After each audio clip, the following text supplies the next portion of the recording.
Aquí no hallarás respuestas fáciles, pero sí preguntas que despiertan tu mente. La filosofía no busca darte certezas, sino abrirte caminos. Cada idea que escucharás es una invitación a pensar distinto, a cuestionar lo que parecía obvio y a descubrir que las preguntas pueden ser más poderosas que las respuestas. Bienvenido. Comienza el viaje de la filosofía y sin más que decir, comencemos. La alegoría de la caverna. La alegoría de la caverna de Platón es una de las metáforas filosóficas más famosas que ilustra cómo los seres humanos perciben la realidad y la lucha por alcanzar el verdadero conocimiento. Imagina una cueva oscura donde los prisioneros han estado encadenados desde su nacimiento, incapaces de mover la cabeza. Detrás de ellos hay un fuego, y entre el fuego y los prisioneros se llevan objetos que proyectan sombras en la pared de la cueva. Los prisioneros, que nunca han visto nada más, confunden estas sombras con la realidad. Para ellos, la sombra en 1900, movimiento de un libro es un libro. No saben nada del mundo real fuera de la cueva.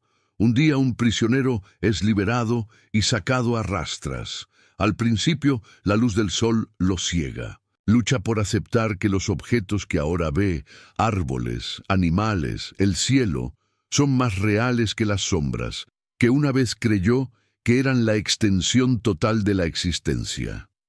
Con el tiempo, se da cuenta de la verdad. El mundo fuera de la cueva es vasto y está lleno de formas genuinas, mientras que la cueva era una ilusión. Si regresa para liberar a los demás, es posible que no le crean. Incluso podrían resistirse, prefiriendo su mundo familiar, pero falso. Platón utiliza esta historia para ilustrar la diferencia entre apariencia y realidad. La mayoría de las personas viven en la ignorancia, confundiendo las percepciones con la verdad. El viaje para salir de la cueva representa la iluminación.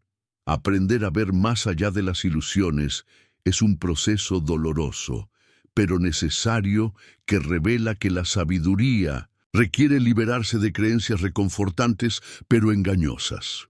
El barco de Teseo.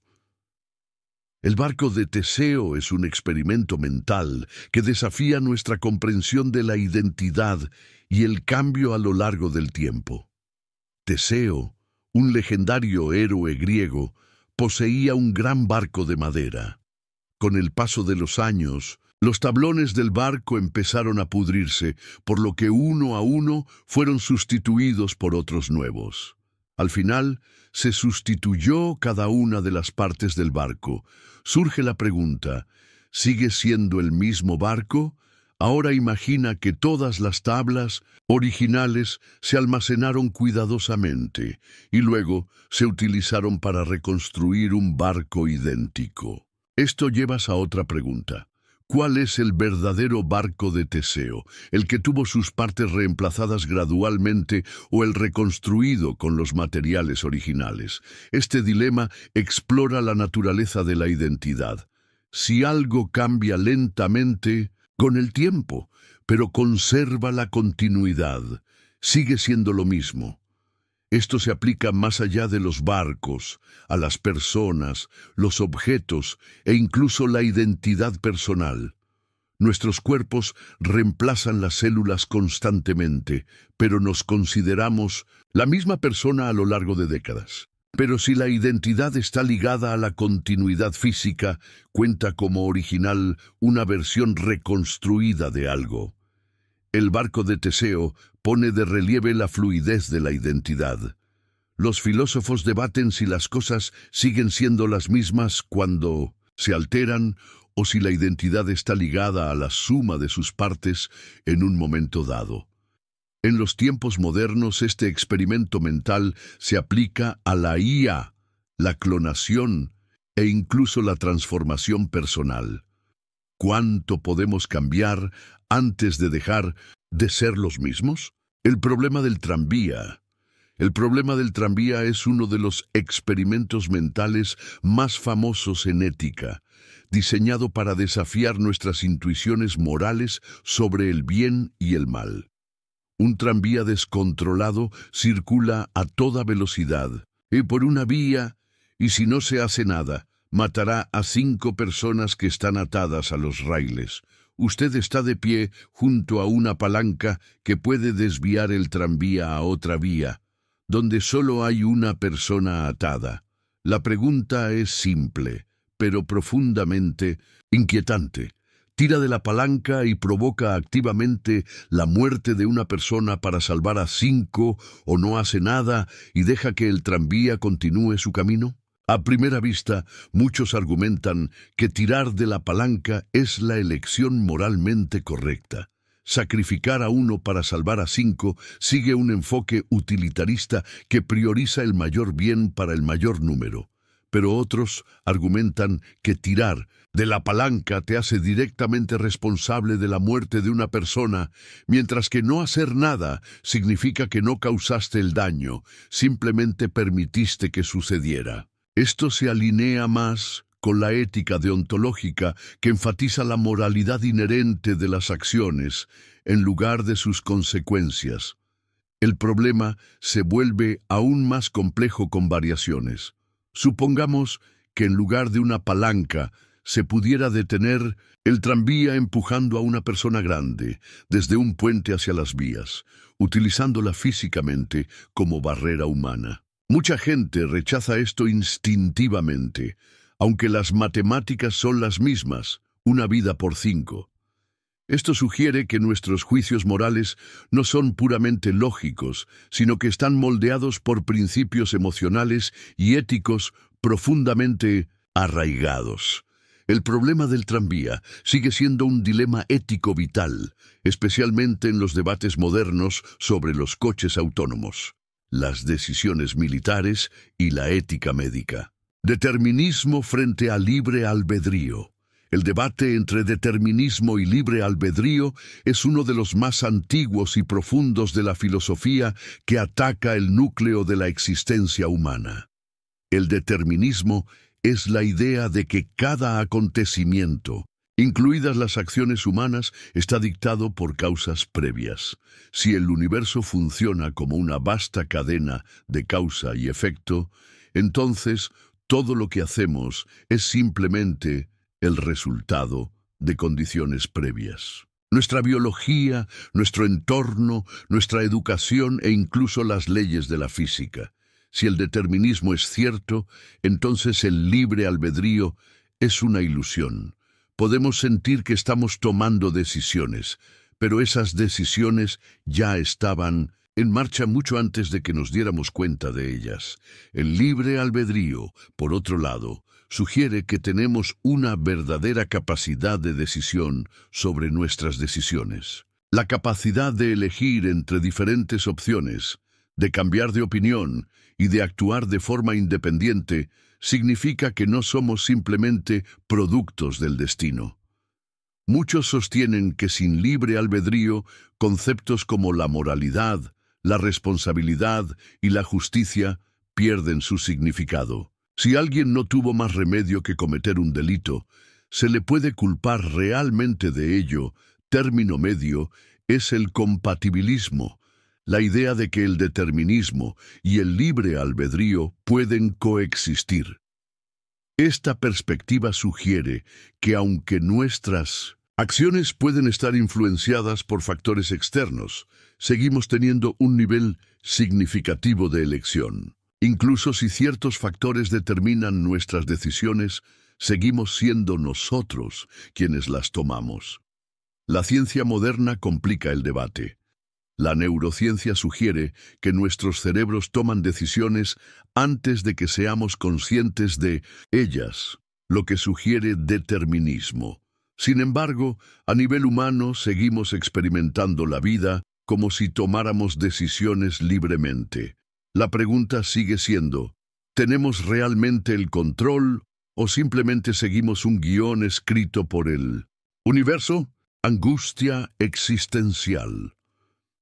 La angustia existencial es el sentimiento profundo e inquietante de ansiedad o temor que surge al enfrentarse a la realidad de la existencia humana. Es el momento en el que te das cuenta de que la vida no tiene un significado predeterminado, de que el universo es indiferente a tus luchas y de que solo tú eres responsable de crear un propósito en tu vida.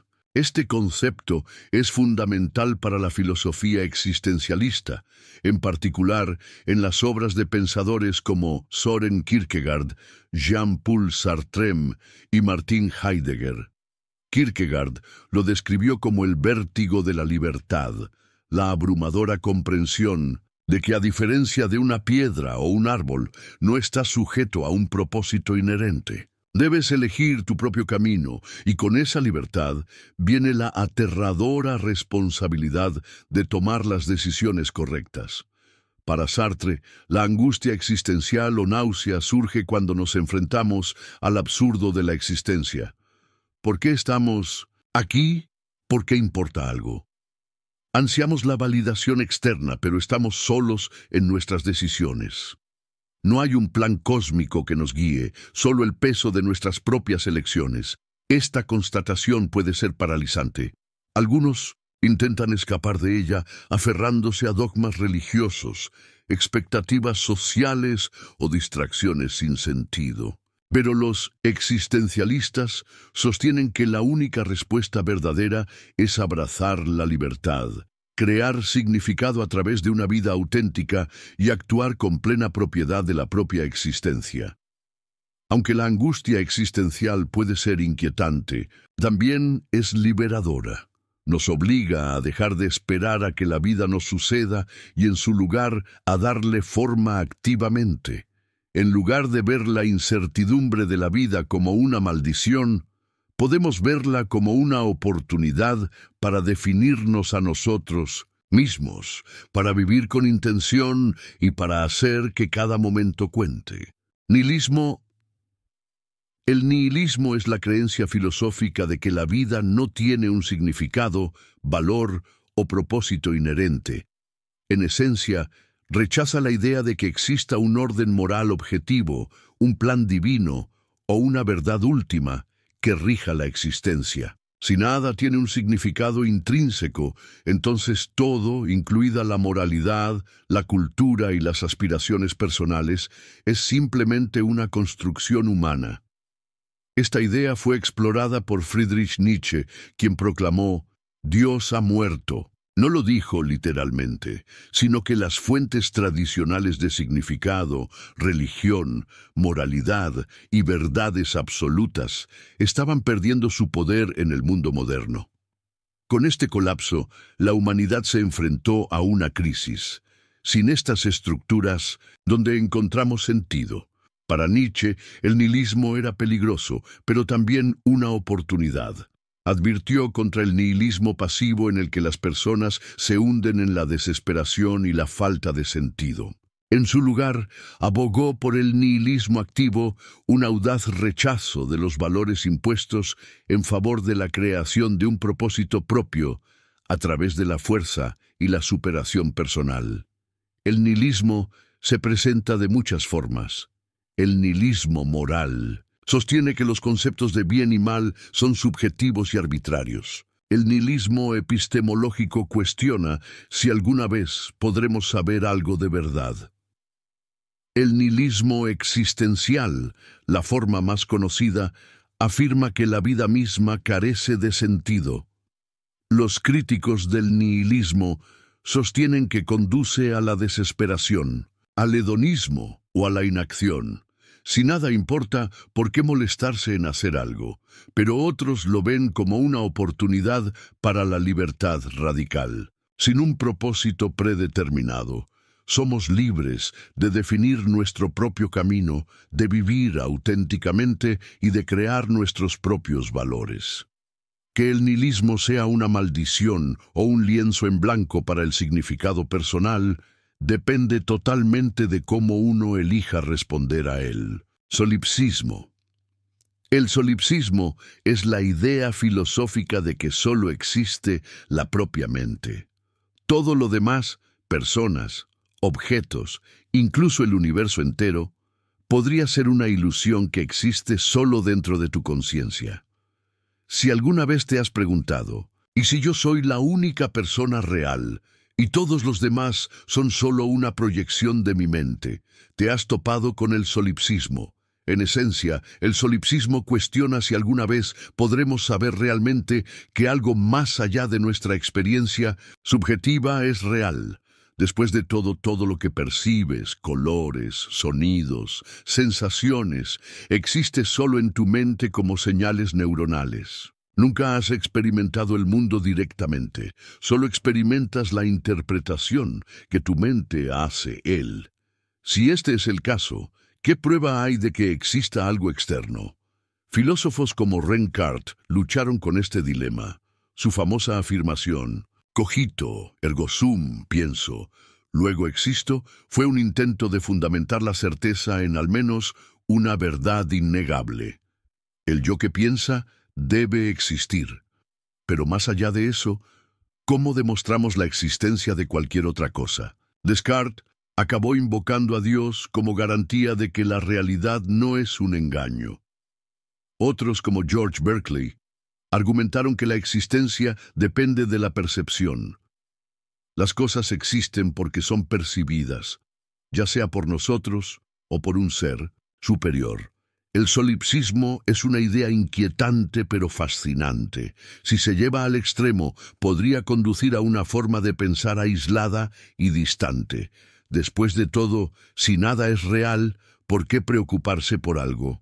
Sin embargo, la mayoría de las personas rechazan el solipsismo en la vida práctica, asumiendo que el mundo exterior existe, incluso si nunca podemos demostrarlo con absoluta certeza.